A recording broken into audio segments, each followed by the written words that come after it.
Hello everyone, welcome back to my channel. कैसे हैं आप सब? उम्मीद करती हूँ हमेशा की तरह आप सब बहुत अच्छे होंगे। दोस्तों, रोज की तरह आज फिर से लेकर आ चुकी हूँ कुछ ऐसे टिप्स और ट्रिक्स जो आपके बेहद काम आएंगे। तो वीडियो को एंड तक ज़रूर देखिएगा, पसंद आए तो लाइक शेयर करिएगा। तो चलिए ज़्यादा बातें ना करते हुए वीडियो को शुरू कर लेते हैं।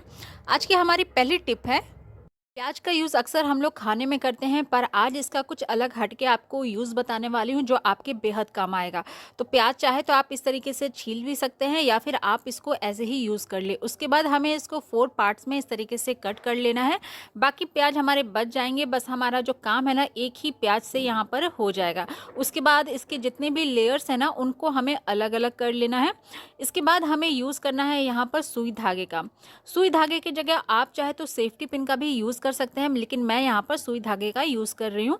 फिर जिस तरह से हम मोतियों को पिरोते हैं ना धागे में, बस सेम उसी तरीके से ये जो प्याज के जो लेयर्स है ना इनको हमें इनमें डाल देना है। उसके बाद सुई को हटाकर एक अच्छी सी गांठ बना लेनी है ताकि इसको हम कहीं पर भी हैंग कर सके। उन एरिया में हमें इन्हें हैंग करना है जहाँ पर आपके सबसे ज़्यादा छिपकली आती हैं, जिस कॉर्नर्स में सबसे ज़्यादा मक्खियाँ वगैरह आती हैं। खासकर जैसे किचन जो एरिया होता है ना वहाँ पर छिपकली बहुत ज़्यादा आ जाती है और मक्खी वगैरह भी रहती हैं। तो इसको मैं किचन में हैंग करने वाली हूँ कॉर्नर में। तो जब अगर इसकी स्मेल ख़त्म हो जाए और ये थोड़ा सा सूख जाए तो आप फिर इसी तरीके से लेयर्स को निकाल कर हैंग कर दीजिए, तो बिल्कुल भी छिपकली वगैरह वहाँ पर नहीं आएंगी। तो उम्मीद करती हूँ ये वाला टिप आपको ज़रूर यूज़फुल लगा होगा। बढ़ते हैं अगले टिप की तरफ। सर्दियों के मौसम में इस तरीके की जैकेट्स ढेर सारी निकल जाती हैं, लेकिन इसको मैनेज करना बहुत बड़ा टास्क होता है। आज इसको फोल्ड करने का एक तरीका बताने वाली हूँ जिससे आप इसको ऑर्गेनाइज करके बहुत ही अच्छे से अलमीरा में रख सकते हैं। और जब हम एक जैकेट निकालने जाएंगे ना तो जो हमारी सारी जैकेट निकल के आ जाती है वो वाली यहाँ पर आपको दिक्कत नहीं होगी। तो जिस तरीके से हम फोल्ड करते हैं ना जैकेट्स को शर्ट की तरह, बस सेम उसी तरीके से इस तरह हमें फोल्ड करते हुए जाना है। उसके बाद नीचे की तरफ से इसको ऊपर की तरफ फोल्ड करना है। उसके बाद हमें क्या करना है, ये जो इसका टोपी वाला हिस्सा होता है ना कैप वाला, कुछ इस तरीके से ऊपर हमें चढ़ा देना है। तो आप देख सकते हैं बहुत ही अच्छे से ये पूरा जो है ना पॉकेट टाइप का बन जाएगा और जो हमारा पूरा जैकेट है ना वो इस कैप में आ जाएगा। उसके बाद इसकी जो डोरियां हैं उनको आप लॉक कर दीजिए, तो आप देखिएगा ये हमारा एक बहुत ही अच्छा सा पाउच टाइप का बन जाएगा। उसके बाद आप जो इसको अलमीरा में कहीं भी रखिएगा ना तो इसकी जो फोल्डिंग है वो भी ख़राब नहीं होगी और हमारा बहुत ही अच्छे से कम जगह पर ढेर सारी इस तरीके की जैकेट्स आ जाएंगी। तो उम्मीद करती हूँ ये वाला टिप भी आपको ज़रूर काम आएगा। तो चलिए देख लेते हैं आज का हमारा अगला हैक कौन सा है। इस तरीके के रबर बैंड्स हम लोग यूज़ करते हैं, बच्चे यूज़ करते हैं, लेकिन जैसे कभी हम नहीं हमें लगाना है या फिर इनकी जो लास्टिक्स होती हैं वो लूज़ हो जाती हैं, उसके बाद हम इसको लगाना पसंद नहीं करते हैं, तो इसको क्या करते हैं फेंक देते हैं। पर इनको बहुत ही अच्छे से हम यूज़ में ला सकते हैं, जिससे हमारा ढेर सारा जो है वो पैसा भी बच सकता है और इसको हम अच्छे से अपने घर को डेकोर करने के लिए यूज़ भी कर सकते हैं। तो इसको हम लोग यूज़ करने वाले हैं एज ए कर्टन होल्डर, जिसको हम लोग मार्केट से ख़रीदते हैं ना उसको हम घर में ही ईजिली ये छोटी छोटी चीज़ों से बना सकते हैं। तो जिस तरीके से आपको पर्दे को चुन्नट बनाकर इस तरीके से रखना है, उसके बाद ये जो रबर बैंड है ना कुछ इस तरीके से हमें आगे की तरफ लगाकर और इसका जो पीछे वाला हिस्सा रबर वाला होता है ना वो ला के इसको इस तरीके से फंसा देना है। तो आप देख सकते हैं कि हम बस कुछ पुरानी चीज़ों से ही एक नई चीज़ बना सकते हैं। जिस चीज़ को हम वेस्ट समझ के फेंकने वाले हैं उनको भी हम लोग रीयूज़ कर सकते हैं। तो यहाँ पर आपको एक और रबर बैंड लगा के दिखा रही हूँ, बहुत ही ज़्यादा ये सुंदर भी लगता है देखने में। और जब हम जो चीज़ घर में ही बनाकर तैयार कर सकते हैं तो उसको हम मार्केट से क्यों खरीदें।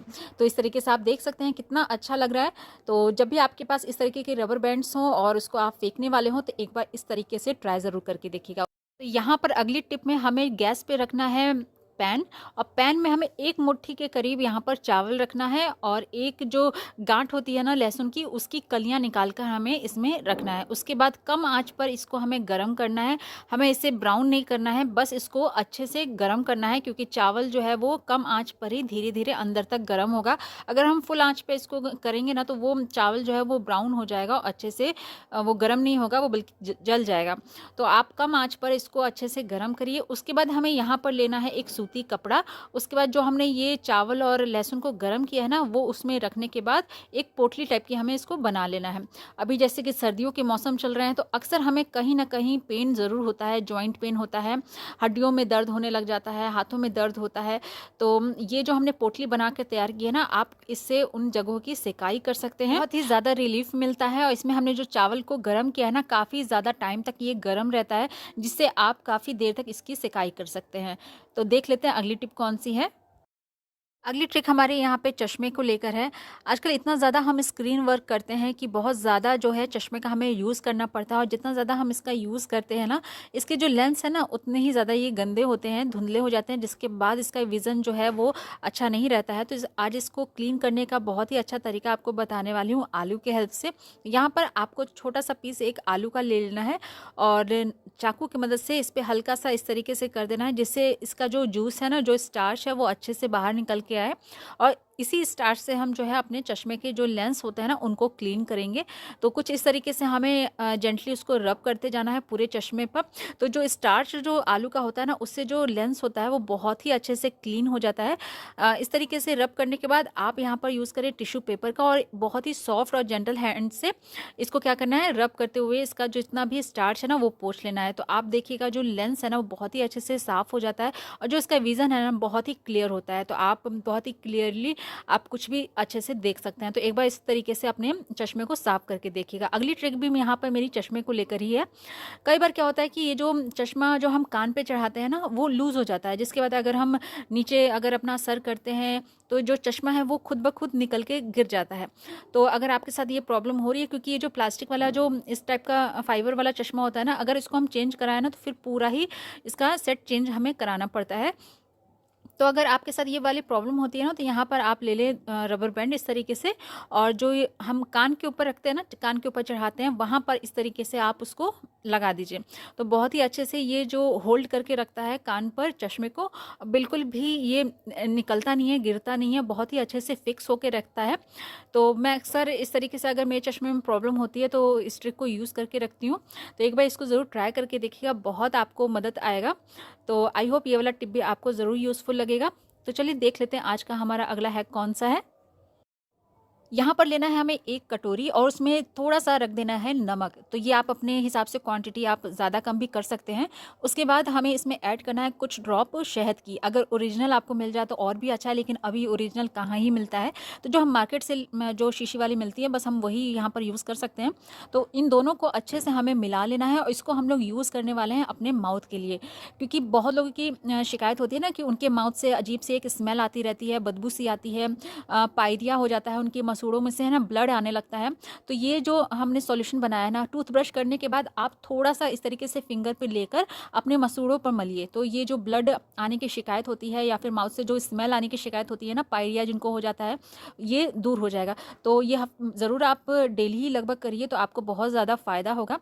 तो इस तरीके से जो हमारी माउथ की जो स्मेल होती है ना, उनको भी दूर कर सकते हैं, और जो मसूड़ों में जो दर्द होता है ना, वो भी ठीक कर सकते हैं। तो आई होप ये वाला टिप भी आपको ज़रूर यूज़फुल लगा होगा। तो दोस्तों ये थे आज के कुछ यूज़फुल टिप्स और ट्रिक्स, जिनको यूज़ करके हम अपने बहुत सारे कामों को आसान बना सकते हैं। उम्मीद करती हूँ आज का वीडियो आपको ज़रूर हेल्पफुल लगा होगा। अगर वीडियो आपको ज़रा सा भी पसंद आया है तो प्लीज़ एक लाइक करिएगा, चैनल पे न्यू है तो सब्सक्राइब करिएगा। कल फिर मिलती हूँ ऐसी एक नए वीडियो के साथ, कुछ नए टिप्स और ट्रिक के साथ। तब तक के लिए अपना ख्याल रखें। गुड